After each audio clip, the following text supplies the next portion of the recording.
Well, that's actually, I've been spending most of the last few years working on that. Actually, I've developed a positive psychology approach to weight management. And it's basically using all of the same sorts of things that we've talked about. my approach to that is, because I started off doing a lot of research on this a few years ago, and found when I looked at a lot of diets and weight loss programs, they were very punitive, very negative, and sometimes quite abusive. They were actually saying, you're fat because you're lazy and ill-disciplined. And when I spoke to a lot of people who tried a lot, and there's lots in Australia, I'm not sure actually what it's like where you come from, but unfortunately we have a lot of overweight people. Yeah. I think we're second in the world only to America. So it's a big problem and a serious problem, because it leads to all sorts of other health components. But when I spoke to a lot of these people who tried lots of diets and weight programs, many of them felt miserable, they felt abused, and I couldn't help but think, if you're feeling miserable and depressed, surely that's not the best place to be in to try to make lifestyle changes. No. Now, we know when people are depressed, for example, they tend to do less helpful things, they tend to socially isolate, become less active, etc. And that's what so a lot of people seem to be stuck in this vicious cycle of sort of misery. And then, I'll be happy when, so what I came to call the tyranny of when, I'll be happy when I lose weight. But because they were so miserable, they weren't motivated enough to do what they needed to do. So what I developed a program largely based on positive psychology and based on what I came to call the primacy of positivity. So the idea was that if we can get you happy first, or create meaning, and not just slapping on a fake smile, but real and meaningful happiness, positivity. If you can feel good about yourself, first and foremost, not when you lose weight, but now, just feel good about yourself first and foremost, that's going to be energizing, motivating, inspiring. You're going to be more likely to do what you need to do, and you do need to do stuff, whether it's eat less or exercise more. But if you're feeling good about yourself, you care about yourself, you're going to be more likely to want to look after yourself. So all of the positivity will lead to you being more likely to do what you need to do to then lose weight. So we've built this program which is about getting people to feel good first by identifying their strengths.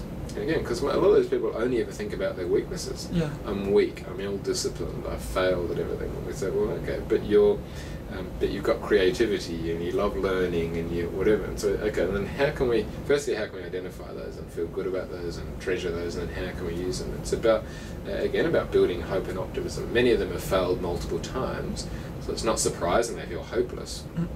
But I'll get them to look at successes in other areas of their life. And amazingly, well, maybe not that surprisingly, although they've often failed multiple times in dieting or weight loss, they've often had amazing successes in other areas. So they're a great mum, or they're a fantastic lawyer, or whatever it might be. And then we'll say, okay, what have you used to succeed in those other areas, and how can we bring it into this particular domain? Because many of them are very, very successful in some other area or many other areas. So it's about building on previous successes, recognizing those successes, feeling good about those successes, identifying their strengths, creating a positive vision that's not just about kilograms or dress sizes. And this is where I think a lot of other diets go wrong, is they're just too limited. So my program's called the Happiness Diet, and the ultimate goal of the Happiness Diet is not just weight loss. The ultimate goal is living a great life, a healthy life.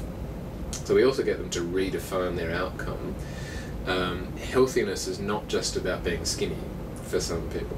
Many of them have very unrealistic goals. For many of them expect to lose too much weight. They're just never going to do it. They look at the covers of magazines, and so we get them to redefine that in a very positive way, but also a more realistic way. We get them to look at a great life that's beyond losing weight. Now, they need to lose weight, but maybe not as much as they think they do, and maybe there are other things as well as losing weight, having better quality relationships, more fulfilling job, etc., etc. And so by using all of those principles of positive psychology, and this is what people say, they feel alive again. They feel so you're much more likely to go for a walk or go to the gym, or if you're feeling good about yourself. If you feel totally crap and hopeless and worthless, well, who cares what you put in your mouth? I'm a hopeless, worthless, useless thing anyway, so I might as well eat all that crappy food. But if I feel good about myself, and if I love myself, well, then I do care what I put in, and I'm going to eat a bit better. And so that's how we. And then, as I said, I'm very careful not to go beyond my area of expertise. So where necessary, often we will encourage them to see experts in nutrition and maybe exercise. But also, it's not that complicated. Healthy living, I mean, exercise, for example, shouldn't be complicated. No. Anyone can go for a walk. And for a lot of these people, that's where they need to start, you know. They don't need some fancy exercise program. They just need to get off their bums and go for a walk. We also encourage them to find fun ways to exercise, something they enjoy. So one of the clients I worked with recently, he just hated exercising. But she was a singer. She loved dancing. I said, well, dance is a great form of exercise. Yeah. And it's like this little light went on her. She'd never thought about dancing as exercise before. But as soon as she did, she thought, well, gosh, I'd love to dance for an hour a day. Well, having fun, doing something she loves, and great form of exercise. So if we can get people to find fun ways to exercise, then they're going to be more likely to do it.